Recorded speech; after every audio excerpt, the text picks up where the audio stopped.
Aujourd'hui, c'est une journée spéciale dédiée au territoire. C'est le forum des territoires et numériques, si j'ose dire. Donc, merci encore à toutes et à tous. Je suis Louis Salguero, je vais coordonner cette journée aujourd'hui avec nos partenaires. Donc ce sera l'occasion de rencontrer finalement pas mal d'acteurs autour des tiers-lieux, sous toutes leurs formes, également en lien avec le télétravail. Et juste pour dire un mot, voilà, les tiers-lieux, le télétravail, on l'a vu, surtout concernant le télétravail ces derniers temps, en lien avec le contexte, eh bien ça a été une problématique pour toutes les organisations. Tout s'est accéléré, tant techniquement que humainement. Ça a posé de vrais challenges. Ça, c'est toute une grande partie du programme qu'on vous propose aujourd'hui, qui aura lieu l'après-midi. Et ce matin, on va traiter du sujet des tiers-lieux. Les tiers-lieux, ce sont des lieux qui sont entre le lieu de travail et le domicile, qui ne sont ni l'un ni l'autre, mais effectivement, on peut y travailler, on peut y faire des activités en communauté. Et puis, on peut évidemment rencontrer tout un tas de gens. C'est aussi ce qui participe quelque part à l'animation des territoires. Les tiers-lieux, on en parle depuis maintenant une vingtaine d'années, je dirais, même un peu plus, une trentaine, même si on ne les appelait pas encore comme ça. C'est un concept sociologique inventé par un sociologue américain qui regrettait un peu, lui, quand il était aux États-Unis, de ne pas voir autant de cafés à l'européenne, voilà, avec des terrasses, des lieux de lien social finalement. Et puis petit à petit, on a commencé à faire des tiers-lieux où, oui, on mettait à disposition du Wi-Fi et les travailleurs indépendants, tous les travailleurs pouvaient venir s'installer, rencontrer des gens. Et voilà, ça a donné lieu à des espaces que vous connaissez, les espaces de coworking. Avant cela même, des télécentres qui étaient déployés avec le support de l'État et les collectivités. Et de plus en plus, eh bien voilà, ils se sont diversifiés, pas qu'en ville d'ailleurs, aussi dans les territoires ruraux, périurbains également. Ils se sont diversifiés sous des formes diverses, comme les Fab Labs, vous connaissez tous, ce type de lieu où on trouve des imprimantes 3D, d'autres activités aussi autour de la culture. Donc finalement, c'est un peu ça aussi le fil conducteur de cette matinée. Est-ce que ces tiers-lieux ont un impact sur les territoires ? Ils sont de plus en plus au centre de l'agenda politique, des politiques qui s'appuient pleinement aujourd'hui sur ce type de dispositif, ce type de communauté, ce type de lieu, pour engager le renouvellement de la dynamique de ces territoires avec les acteurs qui portent ces lieux et en lien avec les collectivités qui parfois les portent aussi. Donc, je suis très content vraiment de vous parler aujourd'hui de tout ça, notamment parce qu'on a un invité de marque, si j'ose dire, et alors là, c'est vraiment sans jeu de mots. Il s'agit de monsieur Marc Lager de la NCT, qui lui aussi porte depuis longtemps ces questions au sein de l'Agence nationale de la cohésion des territoires, à qui je vais passer la parole, notamment puisque dernièrement, comme je l'ai dit, l'État repositionne les tiers-lieux comme objets centraux sur lesquels vont s'appuyer les territoires pour développer leur dynamique, revoir leur modèle, mais peut-être dans une configuration différente avec des services en plus. Je laisse la parole à monsieur Marc Lager de l'ANCT. Je vous remercie. À tout de suite. Merci beaucoup, Louis. Très rapidement, je suis d'accord avec les éléments de contexte que tu mentionnais, et d'ailleurs qui sont très bien présentés dans un article des Annales des Mines, par Jean Pouly, une des personnes avec qui on a travaillé, et qui montre l'histoire de la façon dont l'État a considéré les tiers-lieux, le télétravail, etc. Ces éléments de contexte, évidemment, ils sont très forts aujourd'hui. On se rend compte effectivement que les Français font en moyenne 1 heure de transport par jour pour se rendre de leur domicile à leur lieu de travail, multiplié par 28 millions d'actifs, eh bien, ça fait l'équivalent de 4 millions d'équivalents de temps plein qui ne travaillent pas, mais se baladent pour aller du domicile au travail et retour. Cette masse phénoménale qui engendre beaucoup évidemment d'empreintes carbone, de consommation de carburant, de stress, de temps perdu, eh bien, on s'aperçoit avec le contexte sanitaire actuel que c'est une source de productivité, c'est une source de gains individuels et collectifs, puisque la productivité augmente quand on n'est plus en train de se balader entre le travail et la maison. Le contexte aussi est caractérisé par tout ce que les anglo-saxons ont qualifié au travers de la sérendipité ou de la fortuité, c'est-à-dire la capacité de se rencontrer au bon moment, au bon endroit, pour avoir la bonne discussion et mobiliser des opportunités que sans les tiers-lieux, sans les cafés, sans les lieux de rencontre, on a du mal à faire jouer. Eh bien, c'est dans ce contexte que l'État et la nouvelle Agence nationale pour la cohésion des territoires, qui est donc le fruit de la fusion entre le Commissariat général à l'égalité des territoires, l'Agence du numérique, l'EPARECA, qui est un établissement public qui soutient le déploiement de commerce dans les quartiers de la politique de la ville ou dans les petites villes, et avec un renouvellement des relations avec les 5 grandes agences de l'État, c'est-à-dire le CEREMA, l'ADEME, l'ANRU, Action Logement, je me trompe, pardon, et la Banque des territoires, eh bien, on a une nouvelle dynamique pour aller au-devant des attentes des collectivités territoriales. Très concrètement, ça se traduit par la création de programmes importants. Vous connaissez déjà peut-être Action Cœur de Ville ou Territoire d'Industrie, ou les actions évidemment menées dans les quartiers de la politique de la ville. Eh bien, au sein de la Direction générale déléguée au numérique, on a développé 3 ou 4 programmes qui viennent en appui des acteurs locaux pour le développement des territoires, principalement tout ce qui concerne l'inclusion numérique. Donc, on a le pass numérique qui se développe, on a la start-up Aidant Connect qui permet d'accompagner les acteurs. On a un programme important autour de la mise en commun des ressources, c'est NEC. Évidemment, notre ministre et mon directeur étaient là lundi pour cette journée-là.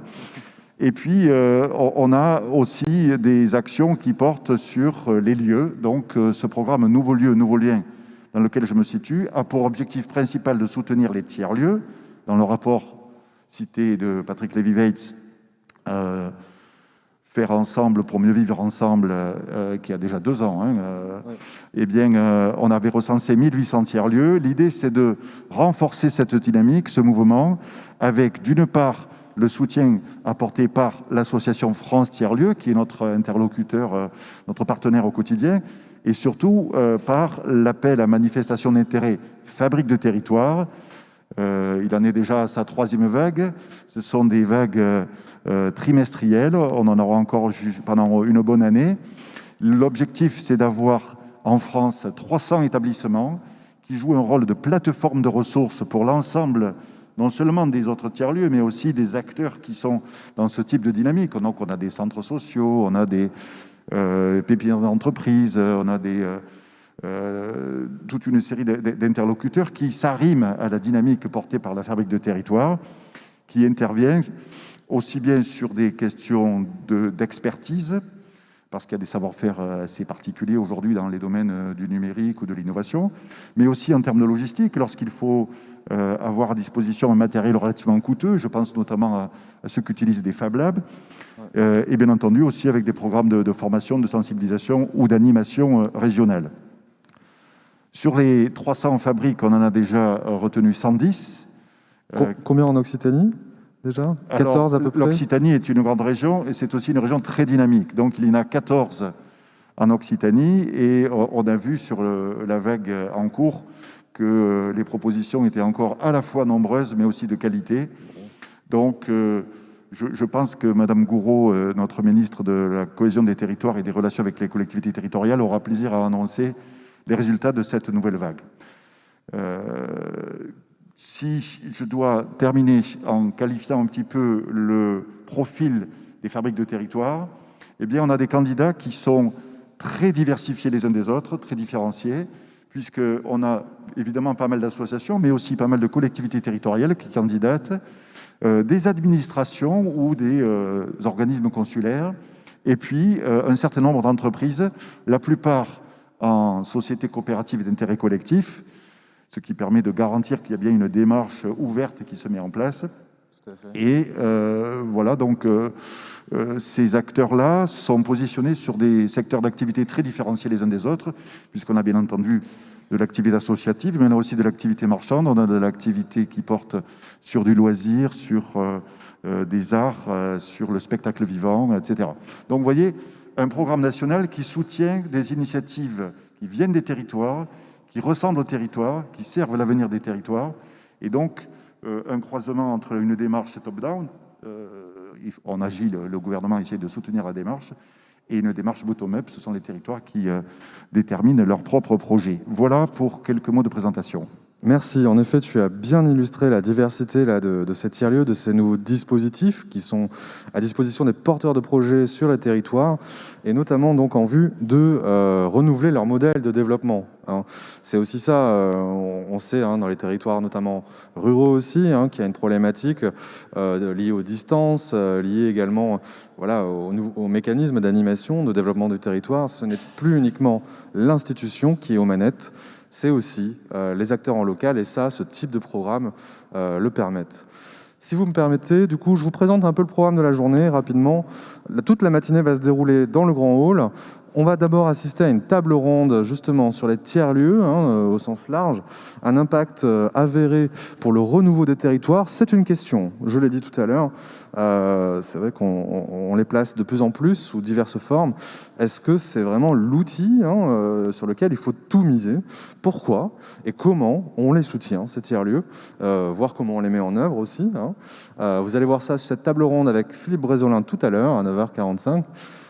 Et puis ensuite, on va passer à justement ce lien-là qu'il peut y avoir entre des fabriques de territoire, des porteurs de projets autour de ces lieux, de tiers-lieux, et aussi les intercommunalités. C'est vrai que ce sont des acteurs qui vont développer l'économie, qui vont développer l'action sociale, qui vont développer vraiment voilà, tous les leviers, en tout cas, à même de voir se renouveler ces territoires, leur dynamique, pour attirer aussi des habitants, c'est aussi un des enjeux, ou du moins les faire rester. Donc ces dispositifs-là sont vraiment importants, et l'intercommunalité, derrière ça, a un vrai rôle à jouer quand elle ne porte pas déjà elle-même un projet aussi. Comment elle peut s'appuyer sur ces acteurs aussi, cette intercommunalité, une communauté d'agglos, ou communauté de communes et autres, vous allez voir. Donc ce retour d'expérience, on en dira un peu plus tout à l'heure, mais on a trois fabriques qui viendront témoigner, voilà, tout ça aussi avec des vidéos, de la visio avec un élu aussi pour avoir son point de vue sur le sujet. Et puis à midi, durant 45 minutes, on a un atelier qui commence justement à faire la transition sur le programme de l'après-midi. Comment bien réussir l'introduction du télétravail dans son organisation, surtout dans ce contexte. La SNCF a tenu à vous partager les bonnes pratiques telles que ça s'est passé chez eux, à savoir très bien, mais aussi avec des défis. L'après-midi, on a changé de salle. L'après-midi, on sera à l'étage, salle 101. Donc, on a un keynote qui viendra aussi nous replacer la question de l'emploi en lien avec les inégalités territoriales et les leviers du numérique sur les territoires, notamment ruraux. Donc, ça parle d'inégalités territoriales. Ce sera avec le think tank le plus important, hashtag le plus important, c'est le nom du think tank. Et on passera vraiment à la vitesse supérieure sur le télétravail dans les organisations. Donc avec la Toulouse Business School, qui a fait une étude internationale sur l'impact du télétravail dans les organisations dans ce contexte particulier. Ce sera intéressant d'avoir ce retour à la fois français et international. Et puis on aura cette table ronde qui sera un peu la grande table ronde de l'après-midi, avec pas mal d'entreprises qui justement se posent la question de pérenniser comment ces pratiques-là de télétravail suite à cette période. Vous le verrez tout cet après-midi-là.